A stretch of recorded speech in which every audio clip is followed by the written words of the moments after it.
During this time, we are still hopeful. We're standing in faith. This too will pass. On any given Sunday, you can find Pastor Barry Randolph delivering a word of hope, faith, and encouragement at the Church of the Messiah.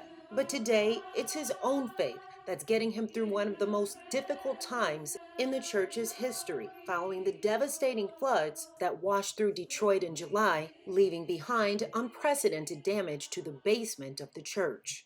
The majority of our ministry is in the basement.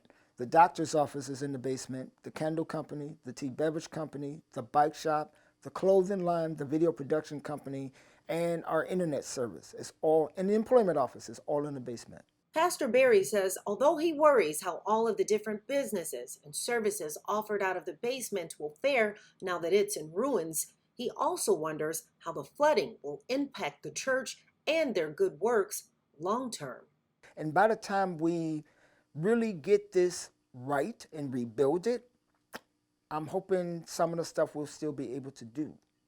Don't know what it's going to take to replenish, to put back all the computers, all the desks, the refrigerations. You got to remember, the boiler is gone, the furnace is gone. I mean, what's the price of a boiler now?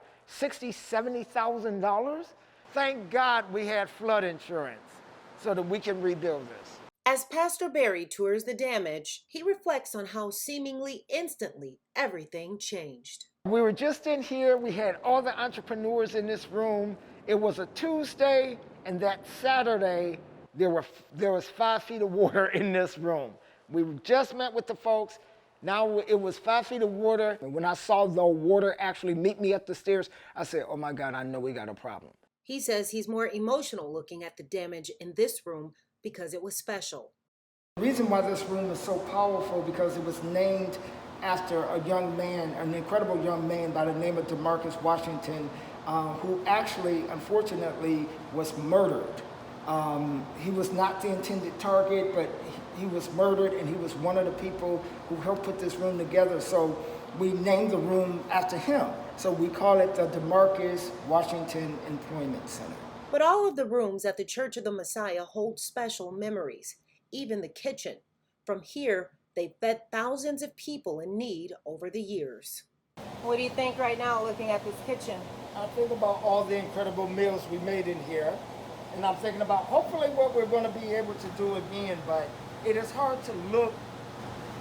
Wow, I got to stop that. Although it's hard, Pastor Barry says he's staying strong and looking to the future, but he's doing that with caution. We're going to redo it, but it's going to be a little bit different. I'm a little leery about putting all the stuff back in this basement, so we may put it in other parts of the church and kind of try to figure out what we're going to do with this space.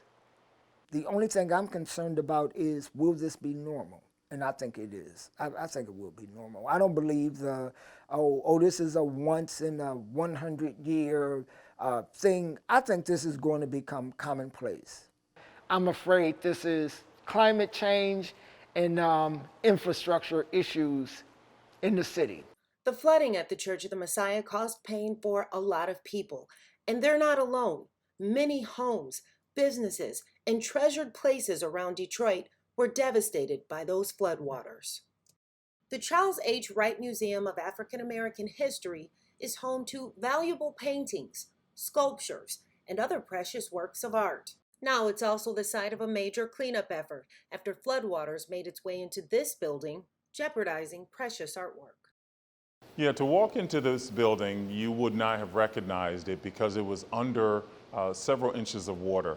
We had several feet of water in our orientation theater, but it really did damage to several offices, exhibits, artifacts, and our entire lower level, including our Wright Community Gallery and the orientation theater. Ed Foxworth, Director of External Affairs, shares how the flooding caught the museum staff off guard. It ruined 2 of our outreach vehicles. It really wound up rising to a level that had many caught off guard. So we could not have imagined this kind of impact from this rain. As Foxworth looks over precious paintings in the museum, he talks about how important it is to preserve and protect these pieces. You know, in this exhibit is Mario Moore's artifacts and artwork under the title of Enshrined Presence and Preservation, which really is apropos because that's what we needed to do in this facility, is preserve all of these fine artworks. The flood forced the museum to shut down for several weeks, and now its leadership team is thinking of ways to protect it from future flooding. We'll have to repair some things and to make sure that we put processes in place so should we have additional rains like this, so that we're not impacted so severely. It has impacted us being open to the public. This is a very busy season for weddings and family reunions, and now we've had to close our doors for 2 to 3 weeks in order to remediate all of the water, take up carpeting, tile, wood, just a whole variety of different things that are associated with keeping the building open and making sure that the air quality is good for those that are coming to the museum. As the Charles H. Wright Museum and the Church of the Messiah focus on rebuilding, Pastor Barry says he's optimistic about the future. We've been through it all, but we'll be okay. Detroit is resilient. We always come back.